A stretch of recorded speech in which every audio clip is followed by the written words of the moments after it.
Hi friends, నేను మీ జ్ఞానేశ్వర్. ఈ వీడియోలో మనము కొన్ని విషయాల గురించి క్లియర్ కట్గా మాట్లాడుకుందాము.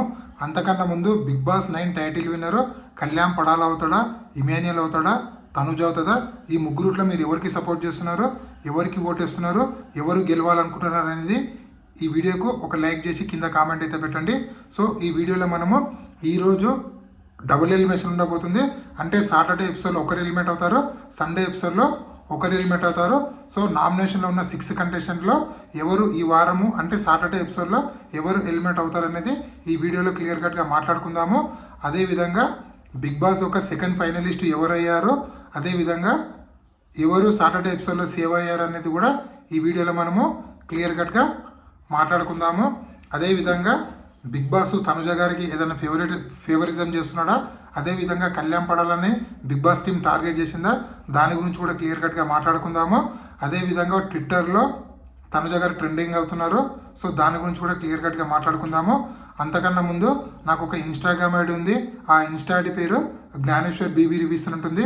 మీరు ఇన్స్టాగ్రామ్ని ఫాలో అవడం వల్ల మీకు వచ్చే యూజ్ ఏంటంటే ఎపిసోడ్ కన్నా ముందే మీకు అప్డేట్స్ తెలియాలంటే నా ఇన్స్టాని ఫాలో అవ్వండి. 100% జెన్యూన్ అప్డేట్స్ అయితే నేను ఇన్స్టా స్టోరీలో పెట్టడం అయితే జరుగుతుంది. సో నామినేషన్లో ఉన్న 6 కంటెస్టెంట్లో ఇద్దరు అయితే డబుల్ ఎలిమినేషన్ కాబోతున్నారు. బిగ్ బాస్ అయితే భారీ ట్విస్ట్ ఇవ్వడం జరిగింది. అది ఎందుకంటే నెక్స్ట్ వీకే ఉన్నది. ఎందుకంటే 21న గ్రాండ్ ఫినాలే ఉంది కాబట్టి డబుల్ ఎలిమినేషన్ పెట్టి అంటే ఇద్దరు ఎలిమినేషన్ చేసి టాప్ 5 కంటెస్టెంట్లని బిగ్ బాస్ హౌస్లో ఉంచి వాళ్ళ ఏవీలు ప్లే చేసి ఆ విధంగా 21st రోజు గ్రాండ్ ఫినాలే చేయాలని చెప్పి బిగ్ బాస్ ప్లాన్ చేస్తుండో. అదేవిధంగా బిగ్ బాస్ టైటిల్ విన్నర్ అయినటువంటి కంటెస్టెంట్కి ఎన్ని ఓట్లు వచ్చాయి, అలాగే రన్నర్కి ఎన్ని ఓట్లు వచ్చాయని ఆ రెండుని ఈసారి డిస్ప్లే చేయబోతున్నారని చెప్పి ఇదే భారీ ట్విస్ట్. ఫస్ట్ టైం బీబీ చరిత్రలో రన్నర్కి విన్నర్కి ఎన్ని ఓట్లు వచ్చినాయని చూపించబోతున్నారు. అదేవిధంగా నామినేషన్ ఉన్న 6 కంటెస్టెంట్లో మనం ఫస్ట్ నుంచి చెప్పుకోతున్నాము. డెమాన్ పవన్, సంజన, సుమన్ శెట్టి, భరణ్ వీళ్ళు నలుగురు డేంజర్ జోన్లో ఉన్నారు. సో వీళ్ళ నలుగురు ఫ్యాన్స్కి ఓటేయండి అని చెప్పి మనం ఫస్ట్ నుంచి చెప్తున్నాము. సో మనం అనుకున్న విధంగానే ఈ నలుగురిట్లోకి వెళ్ళి ఇద్దరైతే ఈ వారం ఎలిమినేషన్ కాబోతున్నారు. వాళ్ళు ఎవరో కాదు, లీస్ట్ స్కోర్ ఉన్నటువంటి సుమన్ శెట్టి గారు సాటర్డే ఎపిసోడ్లో ఎలిమినేషన్ అయితే కాబోతున్నారు. సో సుమన్ శెట్టి ఎలిమినేషన్ కారణాలు ఏంటంటే సుమన్ శెట్టి ఫస్ట్ నుంచి ఉన్న ఒక 2-3 వారాల్లో బాగున్న రిమైనింగ్లో సో తన గేమ్ అనేది అంత అట్రాక్టివ్గా లేదు. తను నామినేషన్ టైంలో మాట్లాడడం తప్ప మిగతా టైంలో ఎక్కడ మాట్లాడకపోవడము, గేముల్లో కూడా ఎక్కువ పార్టిసిపేట్ చేయకపోవడము, ఎక్కువ గొడవలు లేకపోవడము, ఎక్కువ కంటెంట్ అనేది క్రియేట్ చేయకపోవడం వల్ల ఆడియన్స్లో సుమన్ శెట్టి పైన రోజు రోజుకి ఇంప్రెస్ అనేది పోగొట్టుకున్నాడు. ఫస్ట్ 4-5 వారాల్లో ఉన్న ఇంప్రెషన్ లాస్ట్ వారం వచ్చే వరకు ఇంప్రెషన్ అనేది కంప్లీట్గా తగ్గింది. అందుకోసం తనకు లాస్ట్ వీక్ ఓటింగ్ అనేది భారీగా తగ్గడం వల్ల ఈరోజు సాటర్డే ఎపిసోడ్లో ఎలిమినేషన్ అయితే సుమన్ శెట్టి గారు రాబోతున్నారు. అదేవిధంగా బజ్ ఇంటర్వ్యూ కూడా కంప్లీట్ అయిపోయింది. సో మ్యాక్సిమం బజ్ ఇంటర్వ్యూ అనేది ఈరోజు సాటర్డే నైటే టెలికాస్ట్ అయ్యే ఛాన్స్ ఉందని చెప్పి మనకైతే అప్డేట్ అయితే రావడం అయితే జరిగింది. అదేవిధంగా సాటర్డే ఎపిసోడ్లో ఇమాన్యుయల్ గారు సేవ్ అవ్వడం జరిగింది. సో ఇమాన్యుయల్ ఒక్కరే సేవ్ అయ్యారు. సో ఇమాన్యుయల్ సేవ్ అవ్వడం వల్ల సెకండ్ ఫైనలిస్ట్ ఇమాన్యుయల్ అయితే అవ్వడం అయితే జరిగింది. అదేవిధంగా బిగ్ బాస్ హౌస్లో సాటర్డే ఎపిసోడ్లో ఈరోజు కొన్ని క్వశ్చన్లు అడుగుతారు. సో ఎవరిపైన ట్రస్ట్ ఉంది, ఎవరిపైన ట్రస్ట్ లేదని చెప్పి సో ఆ విధంగా బిగ్ బాస్ ఉన్న కంటెస్టెంట్లు అందరూ పాల్గొంటారు. సో ఇక్కడ ఒకరికొకరు మాట్లాడుకుంటారు.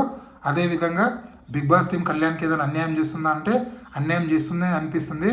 ఎందుకంటే బిగ్ బాస్ మన తనుజనే విన్నర్ చేయాలని చెప్పి బిగ్ బాస్ టీం ఆలోచిస్తున్నట్లు మనకైతే అప్డేట్ అయితే రావడం అయితే జరిగింది. సో నిజంగా బిగ్ బాస్ టీము తనుజకి సపోర్ట్ చేస్తుందా, మీకు అదే విధంగా అనిపిస్తే కింద కామెంట్ పెట్టండి. అదేవిధంగా కళ్యాణ్ పడాలని బీబీ టార్గెట్ చేస్తుందా అంటే అవును అనిపిస్తుంది. ఎందుకంటే కళ్యాణ్ పడాలకు సంబంధించిన స్క్రీన్ ప్లేస్ అనేది ఈ వారంలో చాలా తగ్గింది. అదేవిధంగా కళ్యాణ్ ఏదైనా రిక్వెస్ట్ చేసినా కూడా బిగ్ బాస్ దాని రిక్వెస్ట్ని అసలు యాక్సెప్ట్ చేయలేదు. ఎందుకంటే లాస్ట్ వీక్ నేను ఓట్ అప్పీల్ చేసుకుంటా కనీసం ఆడియన్స్తో మాట్లాడుతున్నా కూడా ఓట్ అప్పీల్ చేసే ఛాన్స్ అయితే ఇవ్వలేదు.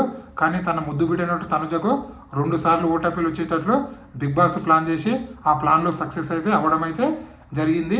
నాకైతే ఎక్కడనో కళ్యాణ్ పడాలని టార్గెట్ చేస్తున్నానని అనిపిస్తుంది. మీకు కూడా అదే విధంగా అనిపిస్తుంది. ఈ వీడియోకి ఒక లైక్ చేసి కామెంట్ అయితే పెట్టండి. అదేవిధంగా బిగ్ బాస్ టీఆర్పీ రేటింగ్ అనేది బిగ్ బాస్ 4 తర్వాత ఈ బిగ్ బాస్ 9కి టీఆర్పీ రేటింగ్ అనేది ఎక్కువ మొత్తంలో రావడం అయితే జరిగింది. అదేవిధంగా టాప్ 5లో ఉన్న కంటెస్టెంట్లు ఎవరు అంటే తనుజ, కళ్యాణ్ పడాల, ఇమాన్యుయల్, డెమాన్ పవన్, సంజన గారు. సో ఇక్కడ ముగ్గురు సెలబ్రిటీస్ ఉన్నారు, ఇద్దరు కామనర్స్ టాప్ 5కి వెళ్ళడము ఇదే ఫస్ట్ టైము. సో ఇలాంటి కొత్త కొత్త వీడియోలు ఎప్పుడప్పుడు తీస్తుంటాను. మొత్తానికి బిగ్ బాస్ టైటిల్ విన్నర్ ఎవరవుతారో, సో ఎవరైతే బాగుంది అనుకుంటున్నారు అనేది ఈ వీడియోకి ఒక లైక్ చేసి కామెంట్ పెట్టండి. అదేవిధంగా బిగ్ బాస్ టైటిల్ పోర్ ఆ ముగ్గురు మధ్యలో ఉందంటే కళ్యాణ్ పడాల, ఇమాన్యుయల్, తనజ వీళ్ళు ముగ్గురు మధ్యలో కొనసాగుతుంది. వీళ్ళు ముగ్గురుట్లో ఎవరు గెలిచినా కూడా 100% హిస్టరీ క్రియేట్ చేసిన వాళ్ళు అవుతారు. అది ఎలా అంటే కళ్యాణ్ పడాల గెలిస్తే కామన్ మ్యాన్ గెలిచినట్లు, తనుజ గెలిస్తే ఒక లేడీ కంటెస్టెంట్ డైరెక్ట్ సీజన్ గెలిచినట్లు, ఇమాన్యుయల్ గెలిస్తే ఒక కమెడియన్ గెలిచినట్లు. సో ఇలాంటి కొత్త కొత్త వీడియోలు ఎప్పుడప్పుడు తీస్తుంటాను. ప్లీజ్ లైక్ చేయండి, షేర్ చేయండి, సబ్స్క్రైబ్ చేసుకోండి. నేనే మీ జ్ఞానేశ్వర్. జై హింద్.